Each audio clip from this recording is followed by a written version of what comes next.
আসসালামু আলাইকুম ওরহমতুল্লাহি ওবরাকাতু। বিসমিল্লাহ আলহামদুলিল্লাহ ওয়াসসালাতু ওয়াসসালামু আলা রসুলিল্লাহি ওয়া বা'দ। সম্মানিত ছাত্র ভাই বোনেরা, আমাদের আকিদা অধ্যায়ে বাদরুত তামাম ফি শারহ লামিয়াতি শেখুল ইসলাম এই কিতাবের আমরা যে অংশ থেকে আজকে পড়ব তা হচ্ছে আন-নাযিম রাহিমাহুল্লাহ যেখানে বলেন লাকিন্নামাস সিদ্দীকু মিনহুম আফদালু। এর আগে আমরা সাহাবিগণের যে সাধারণ মানাকিব, যে সাহাবিগণ সাধারণভাবে সকল মানুষের উপরে তাদের সম্মান, সকল মানুষের চেয়ে বেশি তাদের সম্মান, এই অংশে ছিলাম। তো এরপরে লেখক রাহিমাহুল্লাহ এখানে বলছেন যে লাকিন্নামা সিদ্দিকু মিনহুম আফদালু, অর্থাৎ এই যে লাকিন্নামা হচ্ছে যে এর আগে যাদের সম্মান বর্ণনা করা হলো তাদের সম্মান থেকে এখনকার যে সম্মানটা বর্ণনা করা হবে এটা একটু ব্যতিক্রম, এটাকে একটু ব্যতিক্রম, একটু ভিন্ন। সেজন্যই বলা হচ্ছে যে লাকিন্না হারফ ইস্তিদরাকিন ওয়া তাকিব, কোনো কিছুর ব্যতিক্রম বোঝানো এবং তাকিদ বোঝানোর জন্য সাধারণত লাকিন্না আসে, আর মা হচ্ছে হারফে জাইদা। ওয়ালাম্মা كان أبو بكر الصديق رضي الله عنه أفضل خلق الله بعد النبيين والمرسلين كما هو معلوم عند الأمة ومجمع عليه عند الأئمة، استدرك الناظم بقوله لكنما الصديق يعني أبا بكر رضي الله عنه وأرضاه منهم أي من جملة الصحابة أفضل وهذا بالإجماع। অর্থাৎ এখানে যে বিষয়টা বলছেন লেখক, যে যেহেতু উম্মতের ওলামায়ে কেরামের মধ্যে সবাই এ বিষয়ে একমত বা এ বিষয়ে ইজমা আছে যে নবীগণের পরে উম্মতের মধ্যে সবচেয়ে উত্তম ব্যক্তি হচ্ছে আবু বকর। সেই জন্য লেখক রাহিমাহুল্লাহ এখন এখানে এই কথাটাকেই তার নাজমের মধ্যে বা তার কবিতার মধ্যে নিয়ে আসছেন যে এই মানে সকলের মধ্যে সিদ্দিক অর্থাৎ আবু বকর রাদিয়াল্লাহু আনহু তার অবস্থান সবচেয়ে বেশি সম্মানের, তার অবস্থান হচ্ছে সবচেয়ে উপরে। এরপরে ফাহুয়া আকসারুস সাহাবাতি ফাদাইল, তিনি সাহাবেগণের মধ্যে সবচেয়ে বেশি ফজিলত সম্পন্ন, সবচেয়ে বেশি সম্মানওয়ালা, সম্মানের অধিকারী। ওয়াসমুহু আব্দুল্লাহ ইবনে উসমান আবি কুহাফা, তার নাম হচ্ছে আব্দুল্লাহ, তার পিতার নাম উসমান। তবে এই উসমানকে, তার পিতাকে আবু কুহাফা নামে ডাকা হতো। তারপরে ইবনে আমির, ইবনে আমর, ইবনে কাব, ইবনে সাদ, ইবনে তাইম, ইবনে মুররাহ আত-তাইমি আল কুরাশি, অর্থাৎ তিনি কুরাইশ গোত্রের ছিলেন। ওয়া ইউলাক্কাবু বিস-সিদ্দিক ওয়া ইউকান্না বিআবি বকর, তার লাকাব হচ্ছে সিদ্দিক এবং তার কুনিয়া হচ্ছে আবু বকর। তো এখানে লাকাব সিদ্দিক, লাকাব কি তার? সিদ্দিক।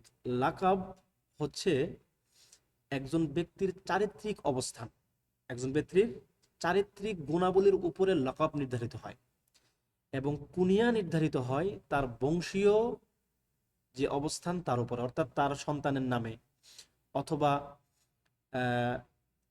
সাধারণত সন্তানের নামই হয়, তবে সন্তান ছাড়াও মানে এমনিতেও কেউ কুনিয়া রাখতে পারে। তবে সাধারণত এটা হয় মানে হয় হচ্ছে বংশগতভাবে আর কি, অর্থাৎ তার সন্তানদের দ্বারা কুনিয়ত কেউ কেউ ধারণ করেন। তাইলে লকাব এবং কুনিয়তের মধ্যে পার্থক্য আমরা বুঝে গেলাম যে একটা হচ্ছে তার অবস্থার উপরে, তার যে গুণাবলী, তার যে মানাকিব, তার উপরে হয় লাকাব, এবং তার বংশীয় কারণে তার সন্তানদের নামে হয় তার কুনিয়া। ওয়া ফাদাইলুহু কাসীরাতুন ওয়া মাশহুরাতুন জিদ্দা, তার ফজিলত, তার সম্মান অনেক বেশি প্রসিদ্ধ এবং পরিমাণেও তা অনেক।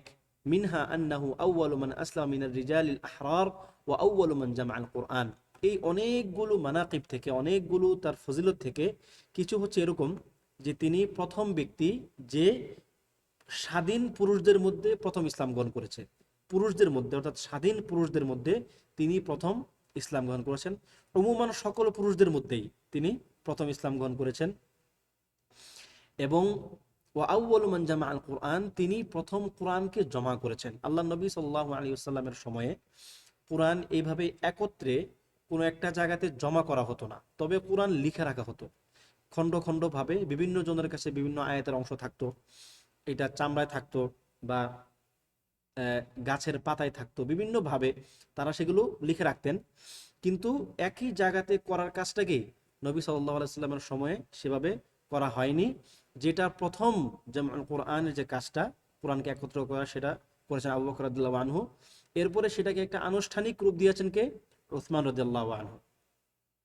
وكان رضي الله عنه يتحلى بالورع والبعد عن الشبهات حتى إنه قاء ما أكل حين علم أنه من كسب حرام। যে তিনি ছিলেন খুবই পরহেজগার এবং তাকওয়াবান। তিনি সংশয় সন্দেহ থেকে সবসময় কি দূরে থাকতেন।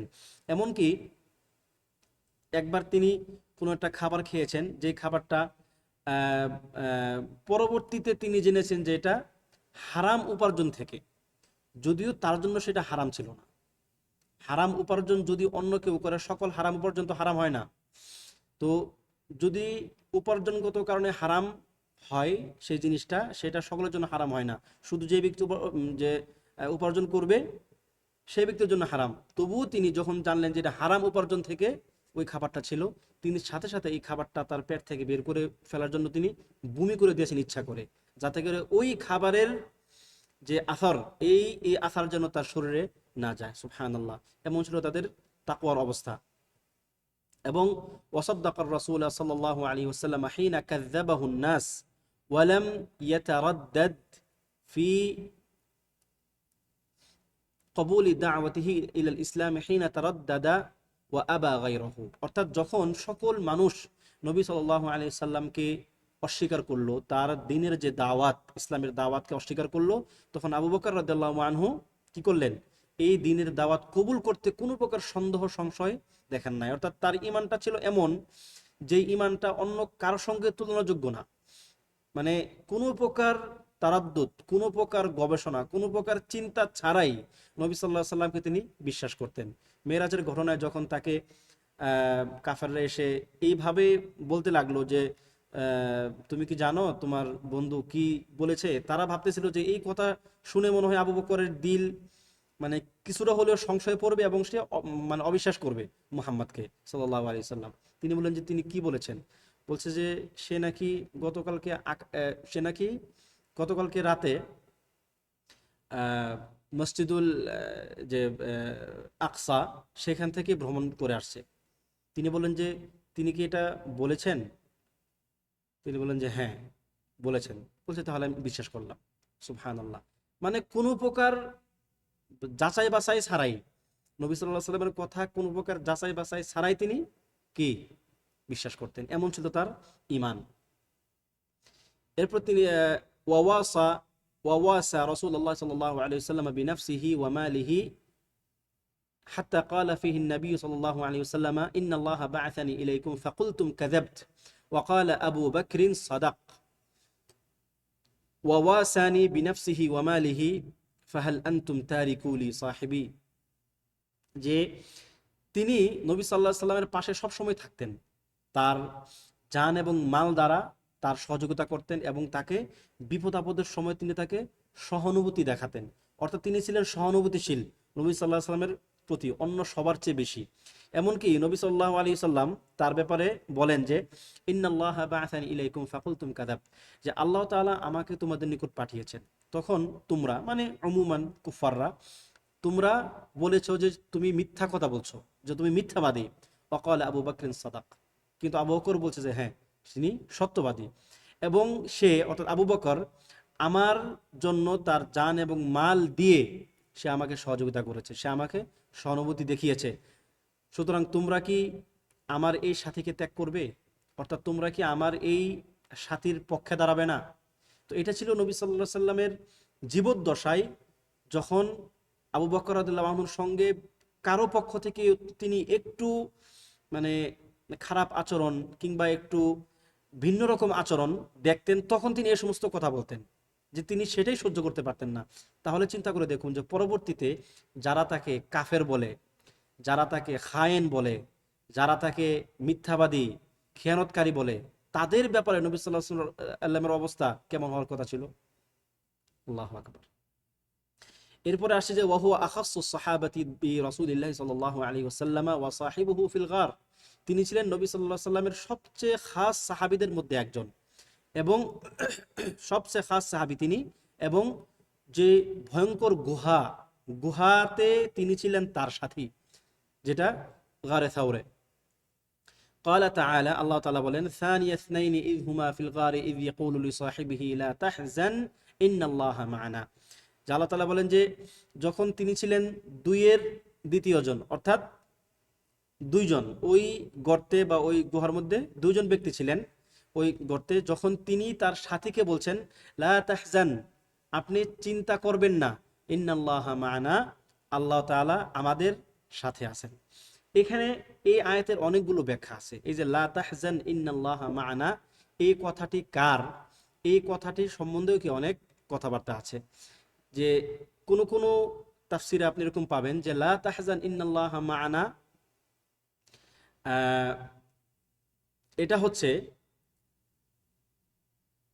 নবী সাল্লাল্লাহু আলাইহি সাল্লামের কথা আবু বকরকে। আবার ভিন্ন একটা তাফসিরে আসছে যে এটা হচ্ছে আবু বকরের কথা নবী সাল্লাল্লাহু আলাইহি সাল্লামকে। এখন যেখানে বলা হচ্ছে যে নবী সাল্লাল্লাহু আলাইহি সাল্লাম বললেন আবু বকরকে যে লা তাহজান ইন্নাল্লাহা মা'ানা, এটা হচ্ছে আবু বকরের প্রতি একটা সম্মান। কেন জানেন? আরবি ভাষায় হুজুন এবং খৌফ দুই জিনিস। হুজুন এবং খৌফ কি দুই জিনিস। এখানে আসছে কি লা তাহজান, তুমি চিন্তান্বিত হবে না বা তুমি ভয় পাবে না, ইন্নাল্লাহা মা'ানা, আল্লাহ তাআলা আমাদের সাথে আছেন। হুজুন হচ্ছে হয় অন্যের জন্য, আর খৌফ হয় নিজের উপরে। খাফা ইয়াখাফু আলা নাফসিহি ওয়া হাজানা ইয়াহজুনু আলা গায়রিহি। ঠিক আছে? তাহলে নবী সাল্লাল্লাহু আলাইহি সাল্লাম তাকে যখন বললেন যে লা তাহজান, প্রকৃত অর্থে তিনি বুঝতেছিলেন যে আবু বকর চিন্তা করতেছে তার নিজের জন্য না, বরং সে আমার জন্য চিন্তা করতেছে। এখন আমি এখানে আছি, অর্থাৎ মুহাম্মদ সাল্লাল্লাহু আলাইহি সাল্লাম, মুহাম্মদ সাল্লাল্লাহু আলাইহি সাল্লাম সেখানে আছেন। যদি কাফেররা এসে দেখে ফেলে তাহলে মুহাম্মদ সাল্লাল্লাহু আলাইহি সাল্লামের তারা ক্ষতি করতে পারে এবং তার এই দাওয়াতকে তারা ক্ষতিগ্রস্ত করতে পারে। এই জন্য তিনি নবী সাল্লাল্লাহু আলাইহি সাল্লামের প্রতি চিন্তান্বিত ছিলেন, তিনি খুব দুশ্চিন্তা করতেছিলেন। এটা কি তার নিজের জন্য না। এর দলিল হচ্ছে এই হুজুন শব্দটা, লা তাহজান ইন্নাল্লাহা মা'ানা, তুমি চিন্তা করো না আমার উপর, অর্থাৎ নবীর উপরে, ইন্নাল্লাহা মা'ানা, আল্লাহ তাআলা আমাদের সাথে আছেন। সুবহানাল্লাহ। ফানাসুল কুরআন আলা সুবুতি সুহবাতিহি, তার সুহবতের ব্যাপারে কোরআনের নস আছে, তিনি যে সাহাবী তার সঙ্গে ছিলেন।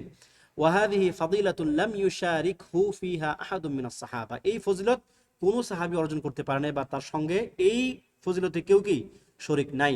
লিহাযা ক্বালা আল উলামা, এজন্য উলামায়ে কেরাম বলেন, মান ক্বালা ইন্না আবা বকরিন লাম ইয়াকুন মিনাস সাহাবাতি কাফার, যে ব্যক্তি বলবে যে আবু বকর সাহাবী ছিল না, সে কুফরি করবে। কেননা লিতাকযিবিহি নাসসিল কুরআন, কারণ সে কোরআনের নসকে অস্বীকার করবে। যে জায়গায় আল্লাহ সুবহানাহু ওয়া তাআলা বলছে যে এখানে লিসাহিবিহি, দেখেন লিসাহিবিহি, সাহিব মানে কি সাথী। তো যে ব্যক্তি আল্লাহ এই আবু বকরের সোহবাত বা তার সাথী হওয়াকে অস্বীকার করবে, সে মূলত কোরআনের এই আয়াতকে অস্বীকার করবে। এই জন্য উলামায়ে কেরাম তাকে তাকফির করেন, তাকে কাফের বলেন। ওয়াকাদ তাওয়াতারা عن علي بن أبي طالب رضي الله عنه أنه قال خير الأمة بعد نبيها أبو بكر ثم عمر। যে আলী বিন আবি তালিব রাদিয়াল্লাহু আনহু থেকে মুতাওয়াতির ভাবে, মানে প্রত্যেক যুগেই একাধিক রাবী এই হাদিসটি বর্ণনা করেছেন যে তিনি বলছেন, অর্থাৎ আলী রাদিয়াল্লাহু আনহু বলছেন যে নবীর পরে এই উম্মতের শ্রেষ্ঠ ব্যক্তি হচ্ছে আবু বকর, তারপর হচ্ছে ওমর। এটা হচ্ছে স্বয়ং আলী রাদিয়াল্লাহু আনহুর নিজের নকল। এবং ক্বালা শাইখুল ইসলাম রাহিমাহুল্লাহ, ওয়া নুকিলা আন আলী ইবনে আবি তালিব রাদিয়াল্লাহু আনহু মিন নাহওয়ি 80 ওয়াজহান, যে শাইখুল ইসলাম ইবনে তাইমিয়া রাহিমাহুল্লাহ বলেন যে আলী ইবনে আবি তালিব রাদিয়াল্লাহু আনহু থেকে 80টি ভিন্ন ভিন্ন সূত্রে এই ব্যাপারে বর্ণনা এসেছে যে খায়রু হাদিহিল উম্মতি বা'দা নাবিয়্যিহা আবু বকর সুম্মা উমর, যে তিনি সেখানে বলছেন এই উম্মতের মধ্যে মুহাম্মদ সাল্লাল্লাহু আলাইহি সাল্লামের পরে শ্রেষ্ঠ ব্যক্তি হচ্ছে আবু বকর, এরপর ওমর।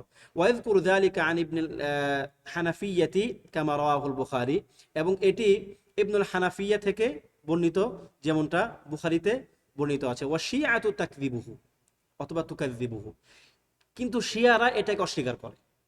ফাহুম মাআহু কান্নাসারা মাআল মাসীহ ওয়াল ইয়াহুদি মাআ মূসা। সুতরাং এরা হচ্ছে মাসীহ আলাইহিস সালাতু ওয়াস সালাম অর্থাৎ ঈসা আলাইহিস সালাতু ওয়াস সালামের সঙ্গে নাসারারা বা তার ভক্তরা যে আচরণ করেছিল সেরকম, এবং ইহুদিরা যেরকম মুসার সঙ্গে আচরণ করেছিল। কিরকম তারা মুসার সঙ্গে আচরণ করেছিল? ইহুদি এবং নাসারা যদিও তারা জানে যে তাদের নবী হচ্ছে কে, ঈসা এবং মূসা, কিন্তু তারা তার কথাকে স্বীকার করে না। তারা যে কথাগুলো বলে গেছেন যে আমাদের পরে সর্বশেষ নবী আসবে কে, মুহাম্মদ, তার নাম এবং তার গুণাগুণ ইত্যাদি ইত্যাদি আরো অনেকগুলো ব্যাপারে তারা বলে গেছেন, তাকে তারা ভালোবাসে, তার জন্য তারা জীবন দিয়ে দিবে দাবি করে, কিন্তু তাদের কথাকে তারা স্বীকার করে না বা বিশ্বাস করে না। ঠিক তদ্রূপ এই শিয়াদের অবস্থা এরকম হয়ে গেছে এখন, যারা রাফেদি আর কি। ঠিক আছে, যে তারা আলীর জন্য জীবন দিয়ে দিবে, তারা আলীর নামে রাদিয়াল্লাহু আনহু, তারা আলী রাদিয়াল্লাহু আনহুর নামে একদম ফানা হয়ে যাচ্ছে, কিন্তু তিনি যেই তার থেকে যে যে কথাটা এত মানে কঠিন ভাবে এবং এত মুতাওয়াতির ভাবে বর্ণিত হলো, তারা সেই কথাকে বিশ্বাস করলো না। وقال الإمام الحافظ الذهبي حافظ الذهبي شمس الدين الذهبي رحمه الله বলেন هذا متواتر عن علي رضي الله عنه فلعنة الله على الرافضة ما أجهلهم। যে এটি মুতাওয়াতির সূত্রে আলী রাদিয়াল্লাহু আনহু থেকে বর্ণিত হয়েছে এই কথাগুলো, তাহলে এই কথা যারা অস্বীকার করে, যে রাফেদিরা, তাদের উপর আল্লাহর লানত, তারা কতটা জাহেল, তারা কতটা মূর্খ। এবং এই ব্যাপারে আপনারা জানেন যে রাফেদিদের সম্বন্ধে বলা হয়ে থাকে তারা মানে বিল ইজমা এখন বর্তমানে তারা কাফের। ঠিক আছে, এই বিষয়ে কোনো সন্দেহ নাই, এখন তারা কুফফার যারা রাওয়াফেদ।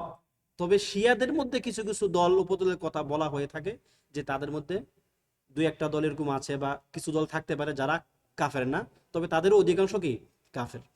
وقد جاء في فضله رضي الله عنه أحاديث منها ما جاء في الصحيحين من حديث أبي سعيد رضي الله عنه أن رسول الله صلى الله عليه وسلم قال ولو كنت متخذا خليلا غير ربي لاتخذت أبا بكر ولكن أخوة الإسلام ومودته। যে তার ব্যাপারে অনেক হাদিস আসছে তার ফজিলতের ব্যাপারে, তার মধ্যে হচ্ছে যে সহিহাইন বুখারী মুসলিমে যে হাদিসটা আসছে আবু সাঈদ থেকে রাদিয়াল্লাহু আনহু থেকে, নবী সাল্লাল্লাহু আলাইহি ওয়াসাল্লাম সেখানে বলছেন যে আমি যদি কাউকে অন্তরঙ্গ বন্ধু হিসেবে গ্রহণ করতাম আল্লাহ তাআলা ছাড়া, তাহলে আমি আবু বকরকে গ্রহণ করতাম, কিন্তু সে আমার ভাই, ইসলামের যে ভ্রাতৃত্ব এবং যে ভালোবাসার সম্পর্ক তার সঙ্গে আমার সেটা আছে। অর্থাৎ তিনি এখানে আবু বকরকে অন্তরঙ্গ বন্ধু রূপে গ্রহণ করার সুযোগ থাকলে করতেন, এই মর্মে একটি সাক্ষ্য দিলেন।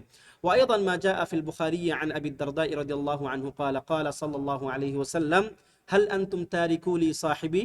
বুখারীর হাদিসে আসছে আবু দারদা রাদিয়াল্লাহু আনহু থেকে যে হাদিসটি বর্ণিত, তিনি সেখানে বলছেন যে তোমরা কি আমার এই সাথীকে ত্যাগ করবে? হাল আনতুম তারিকি লি সাহিবি, তোমরা কি আমার এই সাথী আমার বন্ধুকে তোমরা ত্যাগ করবে? ইন্নী কুলতু ইয়া আইয়ুহান নাস ইন্নী রাসূলুল্লাহ ইলাইকুম জামিআন ফাকুলতুম কাযাব। আমি যখন তোমাদেরকে বললাম হে মানুষ সকল আমি তোমাদের নিকট আল্লাহর পক্ষ থেকে রসুল, তখন তোমরা আমাকে অস্বীকার করলে। ওয়াকালা আবু বকর সাদাক, কিন্তু আবু বকর বলল যে আপনি সত্যবাদী, আপনি সত্য কথা বলেছেন। তো এই ব্যক্তিকে কি তোমরা ত্যাগ করবে?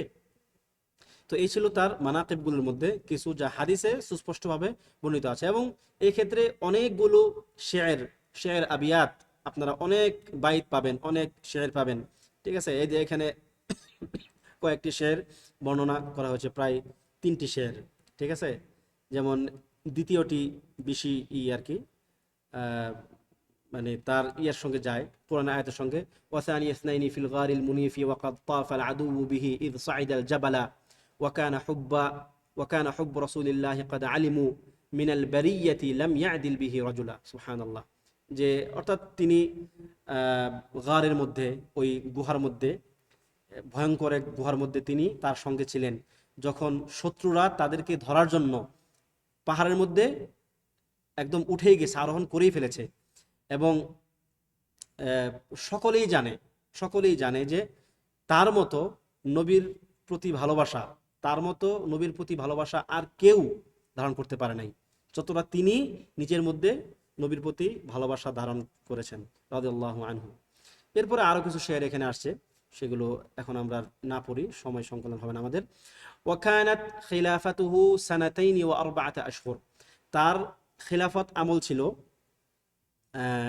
2 বছর 4 মাস। وأما وفاته رضي الله عنه فكانت في جماد الآخرة سنة 13 للهجرة عن 63 سنة। যে তার যে ওয়াফাত, সেই ওয়াফাত হয়েছিল জুমাদ আল উখরা বা জুমাদ আল আখেরা মাসে 13 হিজরিতে, 13তম হিজরিতে জুমাদা আখেরা মাসে তার মৃত্যু হয়েছিল, ইন্তেকাল হয়েছিল। তার বয়স তখন ছিল 63 বছর, 63 সানা, عن 63 سنة। ويأتي بعد أبي بكر في الأفضلية أمير المؤمنين عمر بن الخطاب رضي الله عنه، عمر بن الخطاب ابن نفيل ابن نفيل العدوي القرشي। যে এরপরে আসবে কে সম্মানের দিক থেকে? উমর রাদিয়াল্লাহু আনহু, যার পিতা খাত্তাব, তার পিতা নুফাইল, এবং হচ্ছে তারা আদাউই ছিলেন বংশগতভাবে এবং কুরাশিও ছিলেন। ইউকান্না বি আবি হাফস, তার কুনিয়ত ছিল আবু হাফস নামে। ওয়ায়ুলাক্কাবু বিল ফারুক, এবং তার লাকাব ছিল ফারুক। দেখেন এখানেও একই কথা, যে আবু হাফস, কারণ হাফস ছিল তার সন্তান, ঠিক আছে, এই জন্য তাকে বলা হতো আবু হাফস, এটা ছিল তার কুনিয়া। কিন্তু ইউলাক্কাবু বিল ফারুক, ফারুক ছিল তার একটা লাকাব বা তার একটা গুণাবলীর নাম, ঠিক আছে, যে তিনি তার মাধ্যমে হক এবং বাতিলের মধ্যে পার্থক্য তৈরি হয়ে যায়, এরকম আর কি ব্যাপারটা। আসলামা ফিস সানাতি সাদিসাতি মিনাল বি'সা, যে নবুয়তের, নবী সাল্লাল্লাহু আলাইহি ওয়াসাল্লাম যখন মক্কায় আসলেন তার 6ষ্ঠ বছরে তিনি ইসলাম গ্রহণ করেছেন। ওয়া ফারিহাল মুসলিমুনা বি ইসলামিহি ফারহান শাদীদান, তার ইসলাম গ্রহণে মুসলিমরা অনেক খুশি হয়েছেন। ফাকানা ইজ্জাল লিল ইসলামি ওয়াল মুসলিমিন, তিনি মুসলিম এবং মুসলমান এবং ইসলামের জন্য একটা একটা শক্তি ছিলেন, তিনি একটা শক্তির মতো ছিলেন। ওয়াকানা মুলহামান মিকদামান শুজাআন কাওয়িয়ান লা তাখুযুহু ফিল্লাহি লাউমাতা লাইম, তিনি ছিলেন মুলহাম, মানে তার মুলহাম বলা হয় কি, যে আল্লাহ সুবহানাহু ওয়া তাআলা যার অন্তরে ইলহাম করেন, ঠিক আছে। তো সাহাবীদের মধ্যে তিনি একজন মুলহাম ছিলেন, মানে তিনি অনেক বিষয়ে তার মানে অন্তরের মধ্যে যে জিনিসটা উদয় হতো, আল্লাহ তাআলা যেটা জাগিয়ে দিতেন, সেটা পরবর্তীতে হক হিসাবে সাবিত হতো। এবং তিনি ছিলেন মিকদাম, মানে তিনি সবসময় অগ্রভাগে থাকতেন, মানে যে কোনো কাজের তিনি খুব সাহসী ছিলেন। সুজা, কাউই, খুব শক্তিশালী ছিলেন। কোনো তিরস্কারে তিনি ভয় করতেন না। যদি হকের পথে তিনি থাকতেন, হকের ক্ষেত্রে তিনি কোনো তিরস্কারকে ভয় করতেন না, যেটা হচ্ছে মুমিনদের একটা বিশেষ গুণ। সূরাতু আল মাইদার মধ্যে যেটা আসছে, ইউহিব্বুহুম ওয়া ইউহিব্বুনা আযিল্লাতিন আলাল মুমিনিনা আ'iজ্জাতিন আলাল কাফিরিন ইউজাহিদুনা ফি সাবিলিল্লাহি ওয়া লা ইয়াখাফুনা লাওমাতা লাইম, তারা আল্লাহর রাস্তায় যুদ্ধ করবে, জিহাদ করবে এবং কোনো তিরস্কারকে ভয় করবে না। এটা ছিল মুমিনদের একটা বিশেষ গুণ। তো যেই গুণটা ওমর রাদিয়াল্লাহু আনহুর মধ্যে খুব প্রকটভাবে ছিল। ওয়াহুয়া আউয়ালু মান লুকিবা বিআমিরুল মুমিনিন, যে তিনি প্রথম যিনি আমিরুল মুমিনিন লকব ধারণ করেছেন, অর্থাৎ তাকেই প্রথম আমিরুল মুমিনিন বলা হয়েছে। ওয়া আউয়ালু মান ওয়াদাআত তারিখ আল হিজরি, তিনি প্রথম যিনি হিজরি তারিখ কি করেছেন, প্রবর্তন করেছেন।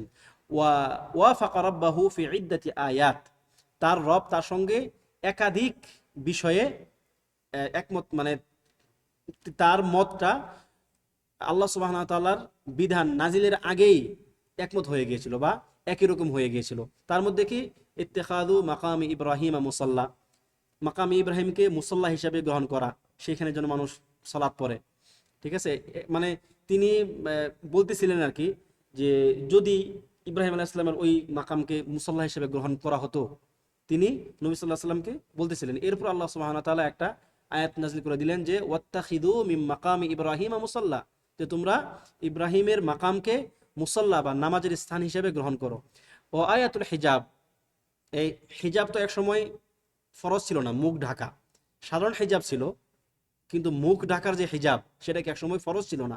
তখন তিনি একদিন নবী সাল্লাল্লাহু আলাইহি ওয়াসাল্লামের কাছে গিয়ে বলতেছেন যে ইয়া রাসূলুল্লাহ, আপনি যদি এরকম একটা বিধান থাকতো যে আপনার স্ত্রীদেরকে যদি আপনি বলতেন তারা যেন হিজাব করে, তারা যেন তাদের মুখ চেহারা ঢেকে রাখে। এটা ছিল নবী সাল্লাল্লাহু আলাইহি সাল্লামের স্ত্রীদের ব্যাপারে তার গায়রত, যে নবীর স্ত্রীদেরকে অন্যরা দেখবে, এটা তার গায়রতে লাগতেছিল, ঠিক আছে।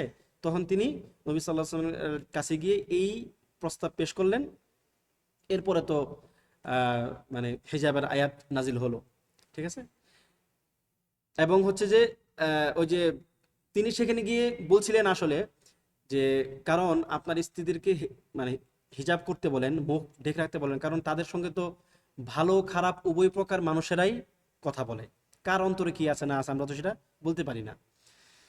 তো এরপরে হিজাবের আয়াত নাজিল হলো। এরপরে ও উসারা বাদার, বদরের বন্দীদের ব্যাপারে তার যে চিন্তা ভাবনা ছিল, মত ছিল, রায় ছিল, সেই ব্যাপার আল্লাহ সুবহানাহু ওয়া তাআলা তাকে সমর্থন করেছেন পরবর্তীতে।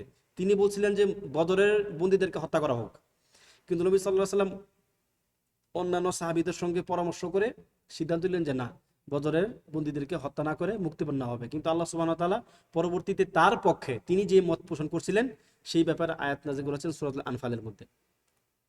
তাওয়াল্লাল খিলাফাতা ফিস সানাতিল্লাতী তুফিয়া ফিহা উমর আবু বকর সিদ্দিক রাদিয়াল্লাহু আনহু, যেই বছর আবু বকর রাদিয়াল্লাহু আনহু ইন্তিকাল করেছেন সেই বছরেই তিনি খেলাফত গ্রহণ করেছেন।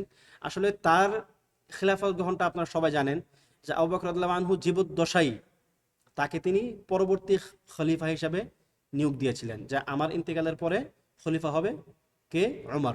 এই জন্য খলিফা নির্ধারণের যেই 3-4টা বৈধ পদ্ধতি আছে বা মাশরু পদ্ধতি আছে, সেই পদ্ধতির মধ্যে একটা হচ্ছে যে এক খলিফা তার আরেক খলিফাকে খিলাফা দিয়ে যাবে, ঠিক আছে।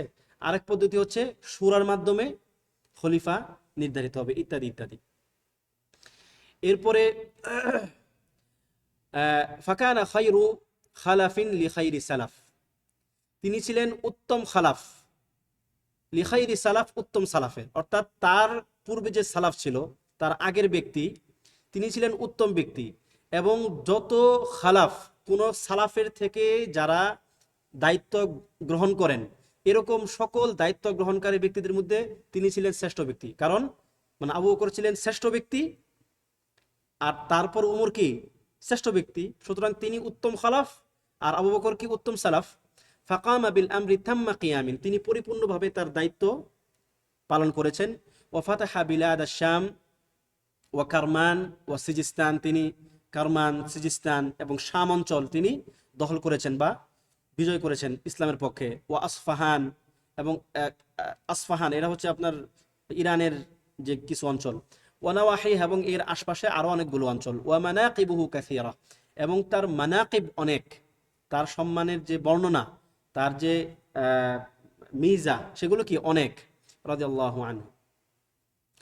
ওয়াকাদ জাআ ফি ফাদলিহি আহাদিস, তার সম্মানে বা তার ফজিলত বর্ণনা করতে গিয়ে অনেক হাদিস এসেছে। তার মধ্যে মা জাআ ফি সাহিহাইন আন সা'দ ইবনে আবি ওয়াক্কাস রাদিয়াল্লাহু আনহু قال قال صلى الله عليه وسلم يا ابن الخطاب والذي نفسي بيده ما لقيك الشيطان سالكا فجا قط إلا سلك فجا غير فجك, যে নবী সাল্লাল্লাহু আলাইহি সাল্লাম তাকে বলতেছেন যে হে ইবনুল খাত্তাব, আমার মানে আমার জান যার হাতে, অর্থাৎ আল্লাহ সুবহানাহু ওয়া তাআলা, আমি তার শপথ করে বলছি যে শয়তান যখন তোমাকে কোনো পথে চলতে দেখে সে অন্য পথ গ্রহণ করে, শয়তানও তোমার পথ মারায় না। আল্লাহু আকবার। এমন ছিল তার হিম্মত, এমন ছিল তার শাজাআ, তার মানে তাকওয়া, পরহেজগারিতা, এবং তার গায়রাত। ওয়াফিস সাহিহাইন عن أبي هريرة رضي الله عنه قال قال صلى الله عليه وسلم إنه قد كان فيما مضى قبلكم من الأمم محدثون وإنه إن كان في أمتي هذه منهم فإنه عمر بن الخطاب, যে তোমাদের পূর্ববর্তী জাতিগুলোর মধ্যে এরকম কিছু মানুষ ছিল যারা ছিল মুহাদ্দাস। মুহাদ্দাস বলা হয় ওই যে বললাম মুলহাম, একটু আগে যে শব্দটা বললাম মুলহাম, অর্থাৎ যাদের অন্তরে আল্লাহ সুবহানাহু ওয়া তাআলা হকের ব্যাপারে অনেক কিছু খুলে দেন, তারা ভবিষ্যতের অনেক বিষয় আন্দাজ করতে পারে। নিশ্চিত জানা এক জিনিস আর আন্দাজ কি ভিন্ন জিনিস, তারা আন্দাজ করতে পারে, তাদের মধ্যে আল্লাহ সুবহানাহু ওয়া তাআলা সেরকম ফিরাসাত দিয়ে দিয়েছেন। ওয়া ইন্নাহু ইন কানা ফি উম্মতি হাযিহি মিনহুম, যদি আমার উম্মতের মধ্যে এমন কেউ থেকে থাকে তাহলে সেটা হচ্ছে ওমর। এবং এরকম অন্য এক হাদিসে আসছে যে আমার পরে কোনো নবী নেই, যদি কোনো নবী থাকতো লাউকানা নাবিয়্যাম মিন বাদি ফাকানা ওমর, সে হতো কে, ওমর। এবং তার ব্যাপারেও এরকম অনেকগুলো শের আসছে, যেমন এখানে একটা শের, ফিল জাহিলিয়াতি ওয়াল ইসলামি হাইবাতুহু তুসনিল খুতুবা ফালা তা'লু আওয়াদিহা। এটা হচ্ছে আপনার একজন শায়ের হাফিজ ইব্রাহিম, ওনার একটা শেরের একটা অংশ এটা, তিনি তার মানে ওমর রাদিয়াল্লাহু আনহুর মানাকিব সম্বন্ধে, তার ফজিলত সম্বন্ধে অনেক লম্বা একটি শের বর্ণনা করেছেন। ওয়া মানাকিবুহু কাসীরাতুন, তার মানাকিব কাসীর, অনেক। মিন আশহারিহা, তার সেই অনেক সম্মানের মধ্য থেকে যেটি খুব প্রসিদ্ধ তা হচ্ছে কি আন্নাহু কানা কাউইয়ান ফি দীনিল্লাহি শাদীদান ফিল হাক্কি লা তাখুযু ফিল্লাহি লাওমাতা লাইম, যে তিনি দ্বীনের ব্যাপারে খুব কঠোর ছিলেন। তিনি কোনো তিরস্কারকে ভয় করতেন না, বা মানে তিনি তোয়াক্কা করতেন না, এবং খুবই বিচক্ষণ ব্যক্তি ছিলেন। তার অন্তর ছিল সদা জাগ্রত, এবং আল্লাহ সুবহানাহু ওয়া তাআলা তার মুখে কি অনেক হক কথা প্রকাশ করে দিয়েছেন, যেমনটা আমরা একটু আগে বলেছিলাম। এবং তার মাধ্যমে আল্লাহ সুবহানাহু ওয়া তাআলা কিসরা এবং কাইসারের তাহত, যে চেয়ার, সেটাকে ভলুণ্ঠিত করেছেন। অর্থাৎ রোম এবং পারস্য উভয়ই দুই বড় বড় রাষ্ট্র তখনকার সময়ে, সালতানাত, সেগুলো ওমর রাদিয়াল্লাহু আনহুর সময় কি হলো, মুসলমানদের হাতে আসছিল। এরপরে কিন্তু মানে এই ফারুক আল আযীমকে হত্যা করার জন্য শত্রুরা কি করলো, আহ, মানে চক্রান্ত করলো এক ব্যক্তি, তার নাম আপনারা সবাই জানেন, যে আবু লু'লু আল মাজুসি আল খাবিথ বিতানিহি বিখানজার ফি সালাতিস সুবহি ফাস্তুশহিদা লিআরবা'i বাকিনা মিন যিল হিজ্জাতি সানাতা 23 লিল হিজরা। যে আবু লু'লু সে ছিল মূলত আল মাজুসি, মাজুসি মানে অগ্নিপূজক ছিল সে। সে তাকে সকালবেলা ফজরের সালাতের পরে বা ফজরের সালাতের সময় তাকে মানে তার খঞ্জর দ্বারা আঘাত করলো। ওই আঘাতে তিনি ইন্তেকাল করেছেন। সেটা ছিল 23 হিজরিতে, জিল হিজ্জা মাসের 4 দিন বাকি থাকতে। ওই সময় তার বয়স ছিল 63 বছর রাদিয়াল্লাহু আনহু। আল্লাহ সুবহানাহু ওয়া তাআলা তাদের প্রত্যেককেই জান্নাতের উঁচু মাকাম দান করুন, এবং আমাদেরকেও তাদের মতো হওয়ার তৌফিক দান করুন, আমিন। আজকের ক্লাস এ পর্যন্তই। ওয়াসাল্লাল্লাহু ওয়াসাল্লামা আলা নাবিয়িনা মুহাম্মদ ওয়া আলা আলিহি ওয়া সাহবিহি আজমাইন। ওয়াসসালামু আলাইকুম ওয়া রাহমাতুল্লাহি ওয়া বারাকাতুহু।